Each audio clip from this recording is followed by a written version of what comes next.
pertarungan 3 capres, Prabowo, Ganjar, dan Anies, makin menarik ya untuk diikuti secara lebih mendalam. Prabowo yang elektabilitasnya ya waktu sekitar beberapa bulan terakhir naik ya, sejak Desember lah, terutama karena konon dianggap dapat endorsement dari Pak Jokowi, jadi naik secara mengejutkan gitu. Nah ini kenapa terjadi kenaikan seperti itu? Prabowo ngambil suara dari mana, di segmen bagian mana, dan seterusnya. Nah itu menarik untuk diikuti. Di sisi lain Ganjar Pranowo nih, yang sempat turun, ya kita tahu lah, sempat turun ketika kasus pembatalan sebagai tuan rumah Piala Dunia usia 20 ya, penolakan dia. Terus sekarang rebound, apalagi setelah deklarasi oleh PDIP, oleh Bu Mega, naik secara signifikan. Terus Anies konsisten turun menjadi buncit, nomor buncit. Nah ini dinamika ini tentu menarik untuk kita lihat apa yang terjadi di masing-masing tokoh ini, di masing-masing capres ini gitu. Nah yang paling konsisten melakukan penelaahan dan survei dan penelitian mendalam itu adalah salah satunya adalah SMRC, Saiful Mujani Research and Consulting. Nah, Main TV sekarang mengundang kedatangan tamu Mas Saidiman Ahmad, peneliti SMRC yang sering presentasi mengenai hasil-hasil survei SMRC. Selamat datang ke Main TV, Saidiman. Terima kasih, Mas Sahal. Nah, ini saya pengen Anda jelasin nih hasil survei SMRC terbaru ya mengenai dampak deklarasi PDIP terhadap Ganjar, terhadap kenaikan Ganjar yang begitu menyolok, karena ini juga dikonfirmasi oleh Carta Politika ya, bahwa Ganjar rebound gitu, begitu signifikan. Nah ini apa penyebabnya dan bagaimana sebenarnya dibedah itu seperti apa kalau dibedah itu? Terus juga dampaknya ke Prabowo bagaimana? Gitu. Terus Anies bagaimana gitu? Silakan Saidiman. Mas Sahal, terima kasih banyak. Jadi memang kita punya survei terbaru, survei nasional tatap muka terbaru. Kita lakukan survei ini tanggal 30 April sampai 7 Mei 2023. Jadi setelah deklarasi PDIP terhadap Ganjar sebagai calon presiden, itu kan deklarasinya dilakukan tanggal 21 April ya. Jadi ini adalah survei yang kami lakukan pasca deklarasi itu, dan surveinya secara nasional. Kalau survei pada pemilih kritis atau kepada kelompok pemilih yang memiliki handphone, definisi pemilih kritis itu pemilih yang memiliki akses informasi yang lebih baik. Dalam hal ini mereka yang punya telepon. Ya, yang melek informasi lah ya. Melek informasi itu kita lakukan beberapa kali. Tetapi untuk survei dengan target populasi nasional secara umum, keseluruhan populasi itu baru kita lakukan sekarang ini. Yang akan saya presentasikan ini pasca deklarasi PDIP. Ini respondennya 1.220. Kita pilih dengan menggunakan metode multi-stage random sampling ya. Dan ada 1.020 responden yang kita analisis sebagai data yang valid. Dan survei ini margin of error-nya 3,1%.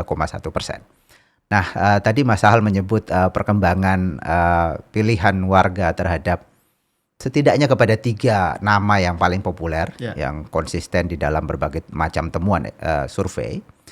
Kita temukan di sini bahwa di dalam survei terakhir SMRC ini, pada top of mind itu adalah kita tanya kepada warga, Anda akan milih siapa kalau pemilihan presiden dilakukan sekarang. Ini kita tidak kasih daftar nama siapapun, secara spontan dijawab. Ganjar Pranowo paling atas 24,6%, kemudian disusul Prabowo Subianto 17,2%, lalu yang ketiga Anies Baswedan 10,7%. Karena ini jawaban spontan itu warga bisa menyebut siapa saja, karena itu muncul juga di sini nama Joko Widodo 4%. Lumayan tinggi ya Pak Jokowi. Lumayan tinggi. Padahal udah nggak boleh kan? Ya, sudah tidak boleh. Pokoknya yang meninggal juga bisa disebut dan seterusnya ya. Jadi ya ini top of mind. Jadi secara spontan warga menyebut Ganjar Pranowo 24,6%. Dan kalau kita lihat jarak antara Ganjar Pranowo dengan Prabowo Subianto itu sekitar 7% lebih. Dan sementara margin of error kita 3,1%. Ya. Artinya selisih ini signifikan. Oke. Berbeda secara signifikan. Jadi dalam data ini kita bisa menyatakan bahwa Ganjar itu lebih unggul dibanding Prabowo. Dan jarak Prabowo ke Anies Baswedan juga sekitar 7%. Jadi Prabowo juga unggul daripada Anies Baswedan. Jadi ini data terakhir kita. Nah, yang menarik kalau kita lihat perkembangannya terutama di dalam sebulan terakhir. Jadi kita punya data survei nasional tatap muka sebelum yang sekarang itu kita lakukan pada minggu awal April 2023. Jadi ini pasca Indonesia gagal sebagai tuan rumah Piala Dunia umur 20 tahun itu, kita juga di Mas Hal menyatakan bahwa ada penurunan suara Ganjar Pranowo di periode itu. Jadi turun kalau kita bandingkan dengan sebulan sebelumnya itu waktu itu Ganjar turun dari 19,8% menjadi 18,6%. Jadi ini agak beda ini Mas. Tadi Mas Hal menyebut bahwa turun secara signifikan itu kita temukan pada survei telepon tadi. Survei mereka yang punya akses informasi itu turun agak banyak pada top of mind. Jadi dari 16, sekian persen menjadi 13%. Jadi turun sekitar 3%. Tetapi di sini kita lihat turun juga tetapi sangat kecil sebenarnya penurunannya. Itu sekitar 1% saja penurunannya ya, 19,8% ke 18,6%. Ini sebenarnya bisa dijelaskan karena isu mengenai U20 itu lebih banyak diakses oleh mereka yang punya akses informasi, punya telepon, nonton TV, media, punya akses informasi pada media sosial dan seterusnya. Karena itu di sana turunnya agak banyak. Tapi karena ini survei kepada seluruh warga Indonesia yang punya akses telepon maupun yang tidak, ya turun tetapi tidak signifikan turunnya. Jadi pada level yang pemilih secara umum nggak terlalu signifikan. Karena di sana juga orang-orang dari pedalaman, orang pedesaan kita juga survei. Oke. Jadi jadi kita lihat di sini bahwa sebenarnya efek dari sepak bola itu, Piala Dunia itu sebenarnya pada mereka yang di kota punya akses informasi. Tapi yang di pedesaan, medsos, gitu ya. yang di pedesaan tidak punya akses telepon itu tidak terpengaruh. Lalu kemudian naik sebulan kemudian jadi naik, jadi dari 18,6% menjadi 24,6%. Kita memang menemukan bahwa tadi efek dari Piala Dunia itu pada kelompok perkotaan atau yang punya akses informasi, sementara pedesaan dan tidak punya akses informasi tidak berpengaruh. Tetapi pada minggu kedua April kita sudah menemukan sebetulnya bahwa mereka yang punya akses informasi mulai pulih.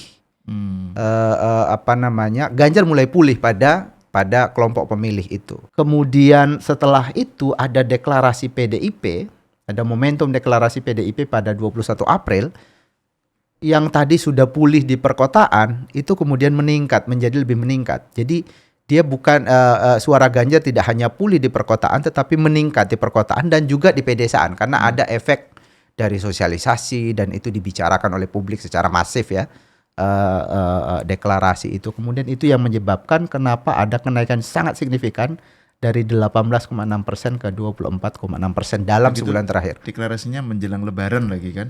Deklarasi menjelang Lebaran, satu hari menjelang Lebaran ya. Iya, jadi kan kita bayangkan para orang-orang yang mudik gitu kan di rumah kan pasti bicarakan itu gitu ya. Itu. Jadi berkumpul dengan keluarga dan pembicaraan yang masif. Jadi itu pengaruhnya. Tetapi juga selain itu saya kira juga ada pengaruh dari penurunan dukungan atau dukungan pada Joko Widodo ya dalam pertanyaan spontan ini. Kan kita lihat ini secara konsisten turun.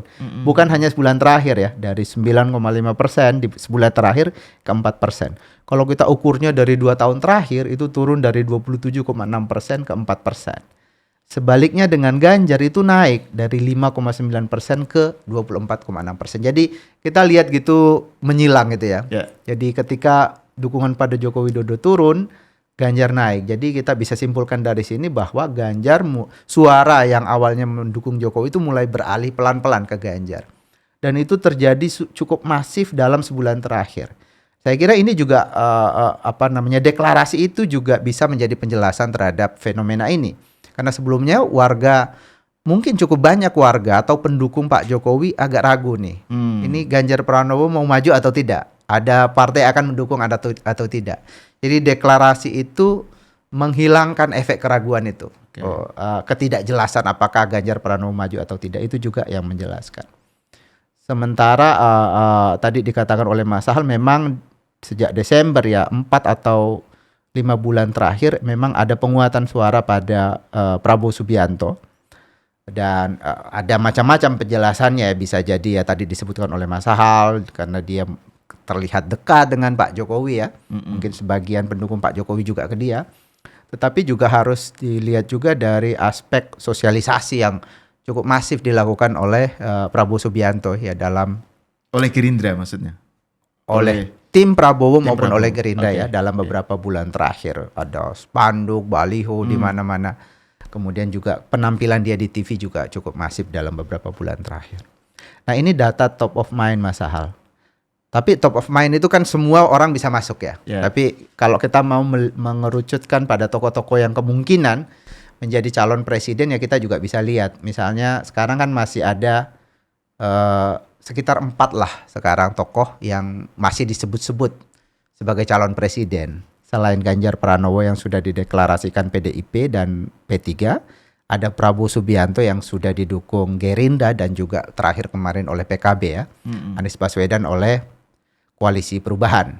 Airlangga Hartarto juga salah satu tokoh yang masih dibicarakan sebagai calon karena didukung oleh Partai Golkar ya dalam munas mereka.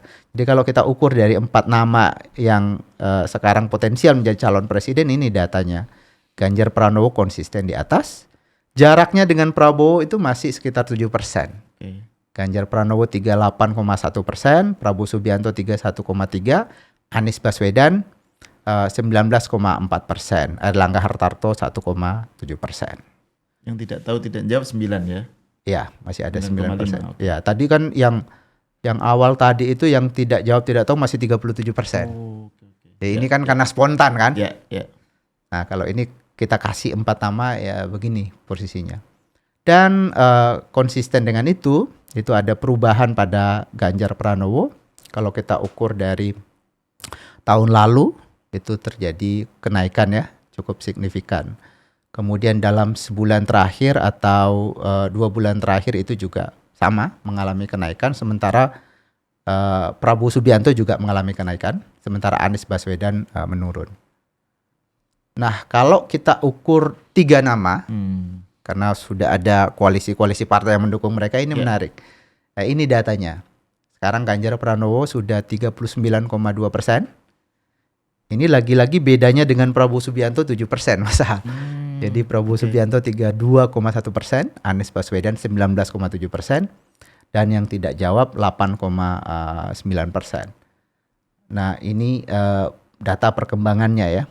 Jadi dalam 2 tahun terakhir yang mengalami kenaikan itu Ganjar Pranowo dari 25,5% menjadi 39,2%. Prabowo Subianto ini sebenarnya stabil ya suaranya dari 34,1% atau bahkan cenderung menurun ya menjadi 32,1%. Anies Baswedan juga kelihatan melemah dari 23,5% menjadi 19,7%. Nah, kalau kita potret dalam sebulan terakhir ya ini posisinya, jadi Ganjar naik, Prabowo stabil, Anies Baswedan turun.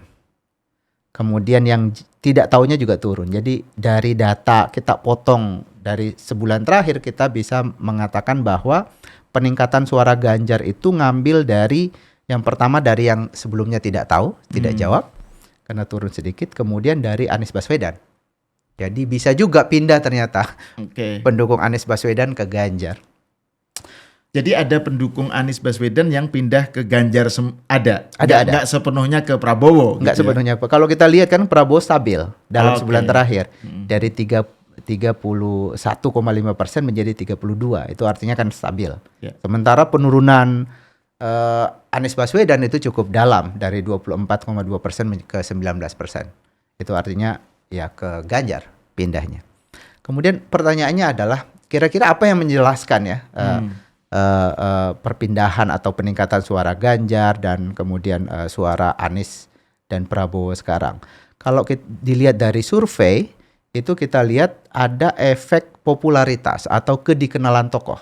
Kalau kita lihat 1 bulan terakhir, itu tingkat kedikenalan Ganjar mengalami peningkatan dari 78% menjadi 84%. Sementara Prabowo Subianto itu stabil karena dia udah mentok kan, udah hampir 100%. Dia sudah dikenal sebagai capres sejak zaman dulu. 15 tahun lalu. Jadi 96% ke 96, hampir 100% sudah tahu. Jadi dia udah mentok, susah untuk menaikkan lagi. Anies Baswedan juga demikian, relatif sudah dikenal ya. Jadi Kedikenalan Anies berapa di situ? 87%. Jadi dalam sebulan terakhir ya meningkat 1%, jadi stabil. Nah ini yang menjelaskan. Nah kita bisa melihat dari sini bahwa momentum ketika kedikenalan Ganjar itu naik itu ketika ada deklarasi. Jadi lagi-lagi deklarasi punya efek di sini, membuat pembicaraan tentang Ganjar itu meningkat, membuat orang-orang yang sebelumnya tidak tahu siapa itu Ganjar tiba-tiba tahu gitu. Dan kemungkinan ini terjadi misalnya di wilayah-wilayah pedesaan misalnya dan seterusnya. Jadi itu yang menyebabkan kenaikan suara pada Ganjar. Dan jadi kedikenalan Ganjar naik dari 54% menjadi 80%. Ya dalam 2 tahun terakhir. Dalam 2 tahun. Dalam 2 tahun terakhir. Tapi kalau kita potret dalam sebulan terakhir, artinya semenjak deklarasi itu peningkatannya signifikan ya, 6% ya, sekitar 6% ya, dari 78 menjadi 84. Ya, itu naik cukup signifikan dari 78 ke 84%. Dan kita punya studi yang melihat bahwa efek kedikenalan ini punya pengaruh. Kalau yang kita analisis adalah responden yang sama-sama tahu ketiga calon ini, maka suara Ganjar menjadi lebih unggul, Mas Hal. Ini kita lihat. Ini menarik nih.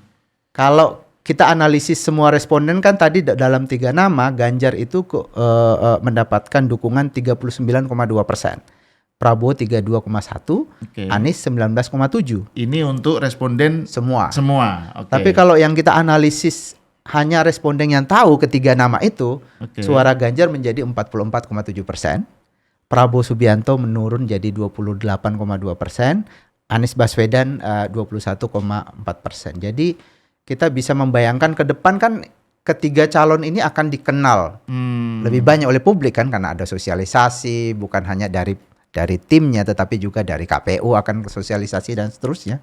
Jadi kira-kira ini potensinya. Jadi kan tadi kedikenalannya Prabowo udah mentok. Ya. Kedikenalan Anies juga sudah tinggi di atas, banget. ya, Sementara Ganjar masih bisa naik. Masih punya peluang. Dan kedikenalan itu berdampak terhadap elektabilitas. Ya. Jadi Ganjar semakin dikenal, potensi untuk dipilihnya semakin tinggi. Berdasarkan data ini, kalau kita analisis yang hanya yang kenal, ya ini posisinya. Jadi kalau hanya yang kenal itu 44,7%. Naik dari 39,2 menjadi 44,7%.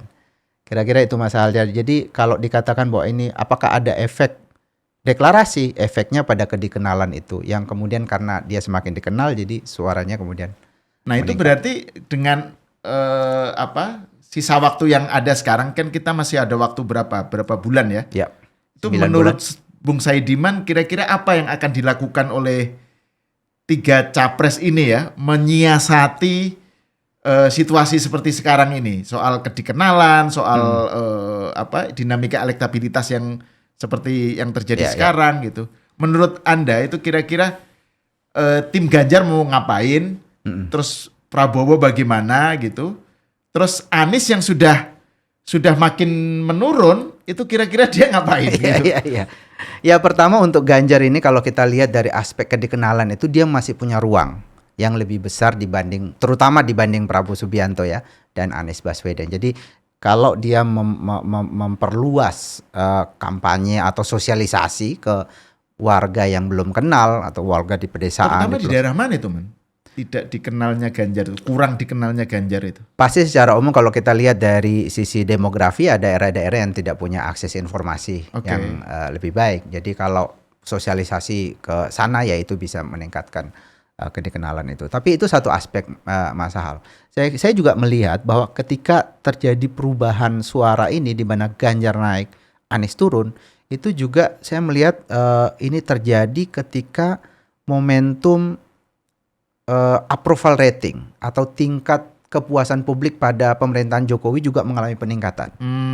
Jadi sekarang ini di berbagai survei, bukan hanya SMRC, itu di atas 78%. Ya. Bahkan lembaga survei Indonesia itu 82% warga yang mengaku puas terhadap kinerja Pak Jokowi. Ya. Dan kita, di dalam survei kita menemukan bahwa mereka yang puas terhadap kinerja Pak Jokowi itu umumnya menginginkan capres itu nanti adalah yang akan melanjutkan program pemerintah. Lalu kita tanya lagi. Oh iya, saya ingat SMRC juga punya survei mengenai keberlanjutan atau perubahan gitu ya. Ya. Dan kita tanya lagi, siapa capres yang paling mungkin untuk melanjutkan kinerja Pak Jokowi jika ia terpilih? Ganjar Pranowo yang disebut mayoritas. Sementara sebaliknya, Anies Baswedan itu disebut sebagai capres yang akan mengubah arah kebijakan Pak Jokowi ini. Nah tadi kalau kita lihat dari tingkat kepuasan pada pemerintah, katakanlah 80% berbanding dengan 20%. Jadi ceruk Anies Baswedan itu sebenarnya pada 20% itu. Jadi semakin tinggi tingkat kepuasan Pak Jokowi, semakin rendah orang milih Anies. Iya, gitu karena semangatnya adalah ingin melanjutkan ya. Jadi ingin semakin tinggi tingkat kepuasan, maka publik pengen ini dilanjutkan atau disempurnakan. Ya. Dan itu orang melihatnya pada Ganjar Pranowo. yang pasti Anies terdampak pada menurunnya dia ya. Jadi begitu semakin tinggi tingkat kepuasan Pak Jokowi terhadap Pak Jokowi, Anies semakin rendah gitu ya. Atau dia nggak bisa naik gitu ya. Ceruknya semakin kecil. Oke. Jadi kalau pertanyaannya bagaimana ke depan agar bisa menaikkan elektabilitas, saya kira strateginya yang pertama, Ganjar Pranowo perlu mengasosiasikan diri secara lebih dekat dengan Jokowi atau pemerintahan Jokowi. Sebaliknya Anies Baswedan saya kira kalau tetap bertahan dengan slogan perubahan misalnya, mendiferensiasi diri dengan Jokowi, ini kurang menguntungkan secara elektabilitas buat dia karena ceruknya ya segitu. Kecuali jika ke depan ini kondisi ekonomi kita berubah. Menjadi lebih baik atau menjadi lebih buruk misalnya, resesi benar-benar terjadi, yaitu akan meningkatkan atau menambah mereka yang tidak puas terhadap kinerja Pak Jokowi, dan itu ceruk Anies di sana menjadi lebih lebar kalau. Nah ini menarik nih, berarti dari presentasi Bung Saidiman ini saya bisa melihat bahwa ini kita lagi segmen ini kita bicara mengenai elektabilitas ya. Soal bagaimana calon capres itu dinamikanya naik turunnya dari segi elektabilitasnya gitu. Dan salah satu faktornya tadi soal kedikenalan ya. Kedikenalan pada Ganjar. Jadi deklarasi Ganjar oleh PDIP, oleh Bu Mega itu berdampak kepada kedikenalan Ganjar naik dan implikasinya elektabilitasnya juga naik gitu ya. Terus hal lain yang kedua soal kaitan antara Ganjar dan asumsi bahwa beliau melanjutkan kepemimpinan dan menyempurnakan program pemerintahan Pak Jokowi, dan tingkat kepuasan sekarang tinggi, maka Ganjar dianggap bisa melanjutkan sebagai calon yang melanjutkan gitu ya, Bung Saidiman ya. Ini betul. Ini segmen ini perlu dilanjutkan ini, Bung. Siap. Karena saya tahu bahwa SMRC juga punya riset, punya survei mengenai aspek lain yang juga tidak kalah penting dari pilpres, dari pemilu, yaitu kedisukaan ya, likability. Jadi apa sih yang membuat pemilih itu menyukai atau tidak menyukai capres, memilih atau tidak memilih capres gitu. Jadi terima kasih Bung Saidiman. Pemirsa, sampai di sini dulu, kita bertemu di segmen selanjutnya, di episode berikutnya.